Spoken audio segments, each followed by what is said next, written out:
ഇത് മാസ് മോട്ടോഴ്സിൽ നിന്നാണ് Honda Activa 125 model. നമുക്ക് ജനറൽ സർവീസായിട്ട് കയറിയിട്ടുണ്ട്.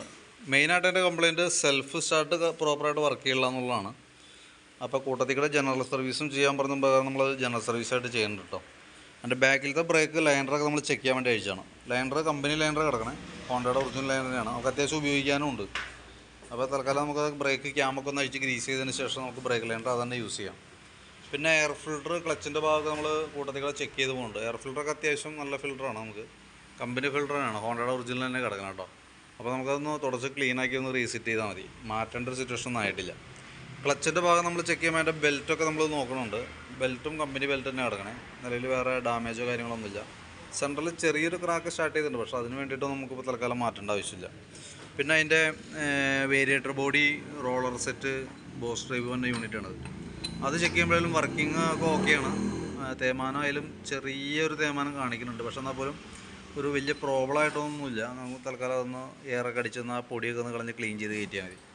ബെൻഡെക്സ് യൂണിറ്റിൻ്റെ വർക്കിങ്ങും ചെക്ക് ചെയ്യുമ്പോൾ ഓക്കെയാണ്, നല്ലൊരു പ്രശ്നമൊന്നും കാണിക്കണില്ല.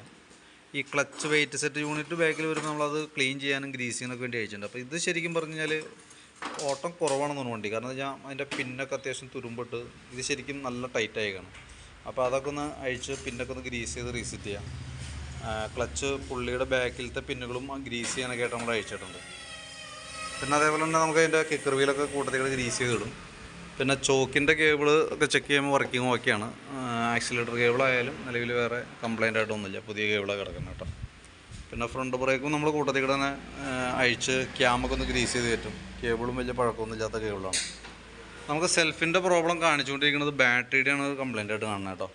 2023 മോഡൽ ആമറോണിൻ്റെ ബാറ്ററിയാണ്, വാറണ്ടി പീരീഡിലുള്ള ബാറ്ററിയാണ്. അപ്പോൾ ഒന്ന് അഴിച്ച് ചെക്ക് ചെയ്യുന്ന സമയത്ത് അതിൻ്റെ വോൾട്ട് കാണിക്കണുണ്ടോ, വേരിയേഷൻ ഉണ്ട്, അതിനകത്ത് വന്നുണ്ട്. 12.25 ആ റേഞ്ചിലൊക്കെ വന്നിട്ടുണ്ട്. അപ്പോൾ നമുക്കൊന്ന് ഫുൾ ചാർജ് ചെയ്തിട്ട് ബാറ്ററി ഒന്ന് ഫുൾ ചാർജ് ചെയ്തതിന് ശേഷം നമ്മൾ ഒന്നുകൂടി ഒന്ന് ടെസ്റ്റ് ചെയ്ത് നോക്കാം. ഇപ്പോൾ നമ്മൾ ബാറ്ററി ടെസ്റ്റ് മോഡിലേക്ക് വിടുന്ന സമയത്ത് ഇതിനകത്ത് കംപ്ലൈൻ്റ് ആയിട്ടാണ് കാണിക്കുക, പോയ ബാറ്ററി ആയിട്ടാണ് കാണിക്കുന്നത് കേട്ടോ. അത് നമുക്ക് ഈ വോൾട്ട് വേരിയേഷൻ നിൽക്കുന്ന സമയത്ത് നമ്മൾ ടെസ്റ്റ് കൊടുത്തു കഴിഞ്ഞാൽ കംപ്ലൈൻ്റാണ് കാണിക്കുള്ളൂ. അപ്പോൾ നമുക്ക് ഫുൾ ചാർജ് ചെയ്തതിന് ശേഷം ഒന്നുകൂടി നമുക്ക് ടെസ്റ്റ് ചെയ്ത് നോക്കാം. വീണ്ടും കംപ്ലൈൻ്റാണ് കാണിക്കണമെന്നുണ്ടെങ്കിൽ നമുക്കത് ഓൾറെഡി 2023 ആയതുകൊണ്ട് തന്നെ നമുക്ക് 2025 വരെ തന്നെ വാറണ്ടി ഉണ്ട്. അതിപ്പോൾ ഏത് മാസമാണെന്നുള്ള ദിവസം നോക്കണം. എന്തായാലും 2024 നമുക്ക് എന്തെങ്കിലും വാറണ്ടി ഉള്ളതാണ്. അപ്പോൾ നമുക്കത് വാറണ്ടി പീരീഡിലായതുകൊണ്ട് കംപ്ലൈൻറ്റ് ഉണ്ടെങ്കിൽ നമുക്കത് വാറണ്ടിക്ക് വിടാം. അതല്ലാന്നുണ്ടെങ്കിൽ നമുക്ക് ചാർജ് ചെയ്തതിന് ശേഷം കംപ്ലൈൻറ്റ് കാണിക്കുന്നില്ല എന്നുണ്ടെങ്കിൽ നമുക്ക് അങ്ങനെ തന്നെ സെറ്റ് ചെയ്യാം കേട്ടോ.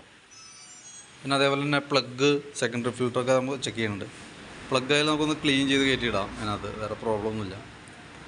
സെക്കൻഡറി ഫിൽറ്റർ യൂണിറ്റ് നമുക്കൊന്ന് മാറ്റിയേക്കാം, കാരണം എന്ന് വെച്ചാൽ ഫോം ടൈപ്പാണ്, അഴുക്കായിട്ടുണ്ട്, പൊടിഞ്ഞിട്ടുണ്ട്. പിന്നെ അതേപോലെ തന്നെ എഞ്ചിൻ ഓയിൽ മാറണമല്ലോ കേട്ടോ. അപ്പോൾ മെയിനായിട്ട് നമുക്ക് ഉള്ളതെന്ന് പറഞ്ഞാൽ നമുക്ക് എഞ്ചിൻ ഓയിൽ മാറാം, അതൊക്കെയാണ് മെയിനായിട്ടുള്ളത്. സർവീസ് സംബന്ധമായിട്ടുള്ള വർക്കുകൾ മെയിനായിട്ടുള്ളൂ. പിന്നെ ബാറ്ററി ഒന്ന് ചാർജ് ചെയ്തതിന് ശേഷം അതിൻ്റെ കണ്ടീഷൻ ഞാൻ നോക്കിയിട്ട് പറയാം കേട്ടോ. വേറെ പറയാത്ത അങ്ങനെ കംപ്ലൈൻ്റ് ആണ്. പിന്നെ ഈ ഫ്രണ്ട് ഈ വൈസറിൻ്റെ ഇവിടെ കിടന്ന് വൈബ്രേഷനും കാര്യങ്ങളൊക്കെ ഉണ്ട്. ഫൈബറാണ്, അത് 100% മാറ്റാൻ പറ്റുമൊന്നുമില്ല, എങ്കിൽ കൂടി നമുക്ക് കുറേയൊക്കെ കുറയ്ക്കാം. അപ്പോൾ ഞാൻ അതിൻ്റെ ഏകദേശം ഒരു എസ്റ്റിമേറ്റ് ഡീറ്റെയിൽസ് വാട്സാപ്പിലേക്ക് ഒന്ന് സെൻഡ് ചെയ്തിട്ടേക്കാം കേട്ടോ. ഓക്കെ.